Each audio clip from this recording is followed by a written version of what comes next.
Sauce Gang, and welcome back to the channel. Hot Sauce Beats here with another Game Theory FNAF reaction. That is right, it is hump day, which means we are diving back deep into that FNAF rabbit hole and checking out Game Theory's FNAF. We were wrong about the bite, Five Nights at Freddy's. Now, I think he misspoke about the bite of 87 being the bite of 83 or vice versa. So I'm really curious what this is because he already corrected his wrongdoings. And let's see what he has to say about the bite. So I'm beyond hyped to jump into this, fam. And hey, and make sure, if you have not seen my first time ever playing FNAF 1, the link will be in the comments. I hope you guys enjoy it. But before we jump in this video, make sure you show Game Theory some love by subscribing to his channel. And if you enjoy my reaction, smash that subscribe button because it greatly helps. But enough talking, let's get to reacting and roll that bomb ass intro. Hot Sauce Beats is finally here. Hot Sauce Beats is finally here. Eat, sleep, make beats. Eat, sleep, make beats. Hot Sauce Beats. Woo-hoo. Cause it's a Game Theory. Let's go. It's me, Michael. I found it. It was right where you said it would be. There is only one thing left for me to do now. I'm going to come find you. What is this? Nope. Fazbear Not touching it. Frights? No, sirree, Bob. No way. You can mechanically wheeze all you want, Michael Eggs Benedict, Afton, Purple Guy, Jingleheimer, Schmidt, but I am not. I am not. Best name Spending another ever. 20 minutes trying to piece together whether you're Springtrap, whether you're Purple Guy, Both. whether you're a second Purple Guy, and whether all of this requires yet another rewrite of the timeline. Dude, how old is this video? How old is this video? 5 years. Matt Pat, it's gonna require a rewrite of the timeline. Let's I am go. not doing it. At least not until the next book comes out in June. Nope, no siree, doggo. It's Today, okay. the series We- that prompted we love new lore-based updated theories to timelines. flood this channel is getting the old school game theory treatment. That's right. Today, What? I'm tackling the science of Five Nights at Freddy's. Ooh. So what, the science of the bite? Science of the bite? I'm confused. He'll explain, I'm guessing. Hello, Internet. Welcome to To Game Game Theory, where Theory. today's Freddy theory is going to be a bit different. No source code deep dives, no rooting around for obscure hidden Easter eggs, only hardcore lore? real-life No lore? research. Oh, but speaking of the source code, something really fascinating is going on right now. Scott Cawthon's two Lore. websites are having a conversation. Scott Games is saying things like, "You're crowding us. You can't tell us what to do anymore. We outnumber you." And the FNAF World website is replying with, "Be quiet. Yes, I can. You will do Dude, everything you can't tell me that what I to tell do. you to I do what I want." Which makes it seem like FNAF 6, Sins of the Father, it's my title, feel free to use it, Scotty C, is gonna be like an all-out animatronic Civil War-style battle against the OG creator William Avengers aka unite! Springtrap Afton. How awesome would that be? Title, gameplay, boom, done. Feel free to use that idea as well. Meanwhile, Mic in other drop. FNAF updates, since a lot of you have been asking me on Twitter about my thoughts on this, the movie got itself canceled and then found itself a new production partner, Blumhouse Productions. Fast forward 5 years. Dude, I love how relevant this video is 5 years ago, dude. And the movie is being filmed though. Actually, I think, did they just wrap up filming? The same guys who did Paranormal Activity, Oculus, The Purge, Get Out. Honestly, I think it's great news. Blumhouse has made a name for themselves by doing awesome movies on really Low teeny budgets. tiny Yep. budgets. And FNAF as an indie franchise needs that cheap Paranormal Activity was filmed for only really make it 15 scary. grand. That's It doesn't need crazy. a big studio like Warner Brothers, where it used to be, going in and meddling and trying to make it more family friendly so they can go in and sell more FNAF toys and it becomes the next No! We do not want a family-friendly PG FNAF. Five Nights at Freddy's is anything but PG. or something. The Low budget backlash is the would be way it. to go People because would be forces you to get boycotting it, creative. dude. So No, this no, news no. actively made me excited for the movie. A video game movie based on FNAF. Seriously, all the subs to film theorists better get I hope themselves it's ready for a good. heap and I helping hope a it's Freddy when that good. movie rolls around. All Anyway, the enough lore, updates. baby. I think that covers all the FNAF related things that you guys have been asking me about on Twitter. On to the episode. This week, I'm covering a topic I've wanted to do since the release of Fnaf 4 back in 2015 and never had the opportunity to because I was always so busy trying to piece together the damn lore, and that is, can an animatronic actually kill you? Since, you know, this series has a lot of animatronics, and the whole bite. lot of Can the death at bite the kill? hands Okay. of animatronics. I got but it. more specifically, I want to That's focus a good on question. I've never thought of that.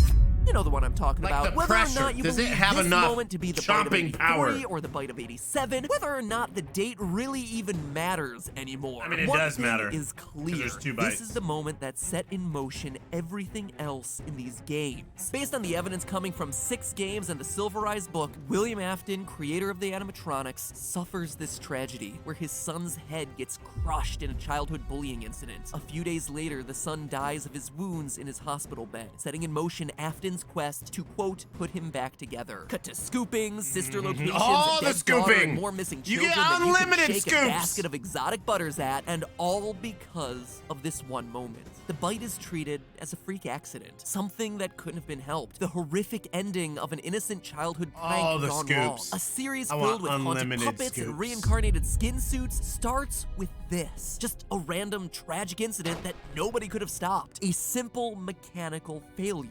Remember, this is before any of the suits are haunted. It's still just a regular old animatronic. But is that really true? Does a regular old animatronic actually have the ability to crush a child's skull? Or is there something a bit more sinister going on here? Let me just say this. I will never look at my last sister location theories the same way again. And it's all thanks to the results of this episode's research. To begin wow. to piece together Okay. the real danger these Disney rejects pose, we need to understand what makes them so dangerous in the first rejects. place. Sure, it might be easy to assume that Golden Fredbear and Golden Bonnie here are so deadly because they're spring-lock suits, but as we hear about in FNAF 3's phone calls, the locks are only used to hold back the sharp, pointy innards so they could be worn in suit mode. To change the animatronics to suit mode, insert and turn firmly the hand crank provided by the manufacturer. Turning the crank will recoil and compress the animatronic parts. You want to talk about a bad idea? This has lawsuit written all over it. Please make sure the spring locks are fastened tight to ensure the animatronic devices remain fixed. It's also something that we witness up close and personal during Night 4 of FNAF's sister location. The spring locks hold back the robotic innards, and them unsnapping and releasing the mechanism is what makes them so deadly. But during FNAF 4's bite, Golden Freddy is already in robot mode. There would be no spring locks activated. They would not be snapping shut. To put it simply, the robot is operating like any normal animatronic would be, meaning that the danger is coming not from some weird, unique detail of FNAF-verse style robots, but rather from the same mechanisms that exist in any animatronic, be it in a fictional pizzeria to the creepy remnants of Big Bear Jamboree heads Oh looking my down at God. you from the window. Oh my the Boo Ride in God. Disneyland. Go ahead, look it up. There's some nightmare fuel for you. Or better yet, if you're at Disneyland leaving the Heffalump and Woozle section of the ride, look behind you and look up. Ho ho! Prepare for a surprise. Anyway, all things What the fudge nuggets, dude? considered, to truly unwrap this theory, we need to know how normal animatronics actually work. Enter a man Chuck E. Cheese. named Vern Grainer, an engineer who used to build robots for Chuck E. Cheese. Turns out, how these things are built is actually a closely guarded trade secret, because I can Secret. pronounce my awas. But in an article he did for Nuts and Bolts magazine back in 2009, he confirmed that almost every entertainment robot on the planet is built from one core technology: pneumatic actuators. What are those?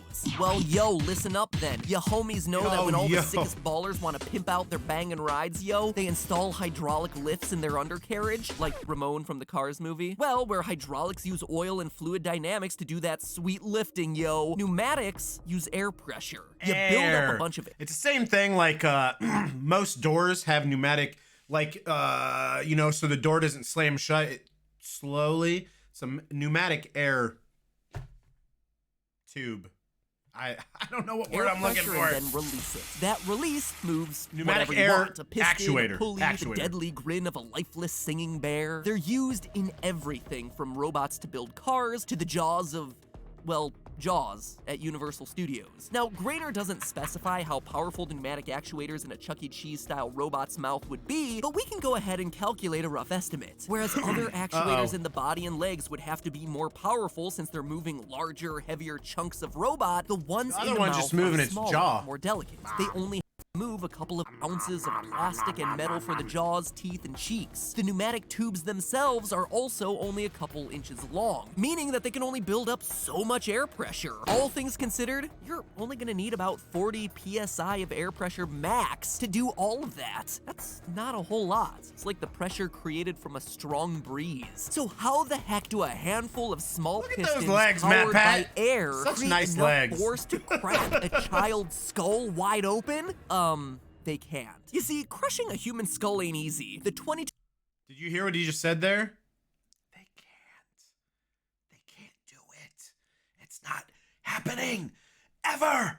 bones of the human skull are there to protect the most important organ in our body My from cerebellum! damage. And the whole thing has got a rounded structure to help disperse any forces applied to it. The strongest boxer in the world could punch you in the head at full force and it barely crack. But this perfectly normal Chuck E. Cheese Said barely, wannabe though. not only cracks the crying child's head, but breaks through hard enough to cause severe trauma to the brain? How much force is needed to do that? Well, it's actually a tricky question. First, we gotta ask, how old is the victim? When you're first born, the skull is softer, Squishy, moldable, squishy, since, squishy, you know, squishy. it has to pass through narrow lady bits. Once it's made that journey, Narrow it has to lady be able to bits. accommodate for your growing brain. So it has these I've never heard it called that before. Oh, narrow lady bits. Okay. I'm sorry, dude. I know I'm a kid. I find things like that funny. Narrow lady bits. soft spots called fontanelles to give the skull flexibility. So I immediately thought that our crying child birthday boy might be a bit easier of a nut to crack considering how young he is, but the research didn't pan out that way. The soft spots Narrow disappear or ossify by the time that you're 9 to 18 months old. And I don't care how heartless I don't know why I find that so funny, but it is, dude. Oh, thank you for that, Matt Pat. Narrow lady bits. of a killer you are, purple guy. You ain't letting your 1-year-old hobble his way home after a day of sitting Only terrified here in a on broom Hot Sauce closet. Beats channel, Second, chat. to answer the question, I had to ask, what parts of the skull are we talking about? Because different sections have different thicknesses Cerebellum. and, as a result, different Cerebellum. strengths. According to research done by Tobias Matei, who studied children's bike helmets and how they protect the skull, the thinnest region of the skull bone is about where your temples are. Lo and behold, that's exactly where our crying child is seeing most of the damage done. When he's placed in Golden Fredbear's mouth by the bullies, he's facing outward towards us, mostly facing the camera, meaning that the weaker sides of his skull are the ones that are having to deal with the crushing forces of the teeth. So, bueno. I looked it up. To fracture the skull there would require the equivalent of a 1,100-pound man or 500-kilogram woman, equal opportunity not being sexist here, to step on the head in that exact spot. But then again, that's just to have the thing fracture. We're talking about a catastrophic head failure that impacts the brain. So we have to get a bit more specific and a bit harder of a bite. Luckily, I found a study looking into exactly that. Testing over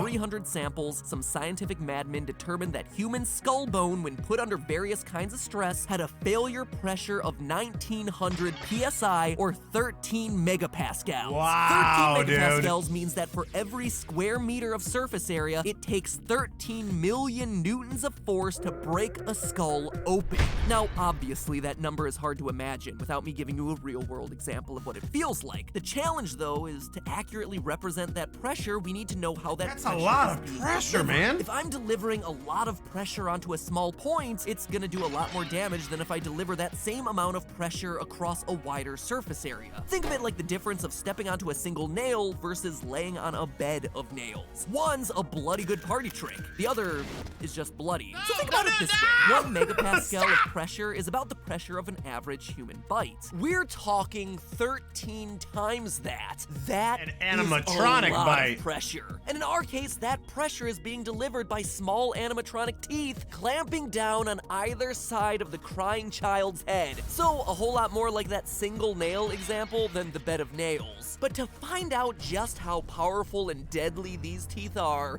we're gonna need one thing pixel measurements. We need to know the surface area of Freddy's teeth so that we can figure out how much force minimum those teeth are delivering. Now, we are busting out the hardcore science on this. Real measurements to go off of, so instead I started with Freddy's face. It's an Easter egg I never really addressed in the theories, but way back in vanilla FNAF 1, lots of theorists were talking about an oddly shaped smudge on Freddy's face. This smudge is in the shape of a handprint. Now granted, it isn't a golden suit, but as we see in that game, the two are comparable in size. Given that the average human hand is about 18.89 centimeters long, we can use this handprint to scale everything else. Freddy's head then is 32 centimeters wide, or about twice as wide as an adult human's head, which makes a lot of sense. You need something big enough to serve as a costume. Now, using a combination of images from different angles, we can use this to determine the dimensions of one tooth, which comes to 1.4 square centimeters. It looks like he was bitten with 8 teeth, 4 on the top and 4 on the bottom. This gives us a total surface area of 11.26 square centimeters. So using the power So we are busting out the maths and the sciences of math, we can use this figure to determine how much force each tooth is biting down with. And that number is bone-chilling. 14,758 newtons. Why is that a bone-chilling number? Because that's the strength that a full-grown crocodile bites with.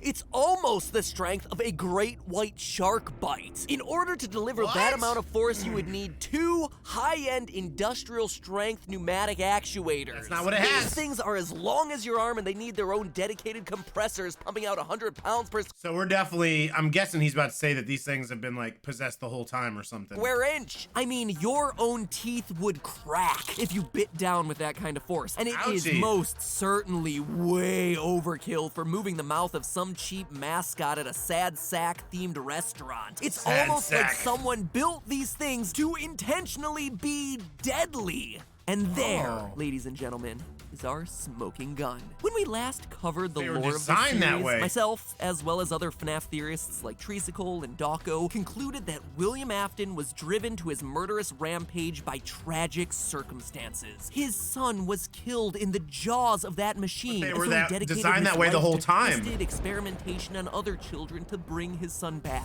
Sure, it doesn't mean that William Afton kidnapping and killing tons of kids is okay, but it does make us sympathize with him. Not anymore. He was driven to madness by this immense Not anymore. sadness. Not But if all today, this science Satan. today is truly correct, it proves that he was a madman all along. That even in the earliest days of Fredbear's Family Diner, William was making suits designed to kill, murder people. with mechanisms way Bite your overpowered cerebellum for off. what they were meant to do. Any normal animatronic would have left the crying child with a few scratches, maybe some psychological scars, but that's about it. He'd be alive. But Afton, being the psychopath that he is, had other intentions. Not only did he create a deadly system with the spring locks, but even the basic robotics of his mascots were built to kill, something that he would continue to do throughout his career, particularly with the Funtime series. We all thought it was a freak accident that killed Afton's son, but at the end of the day,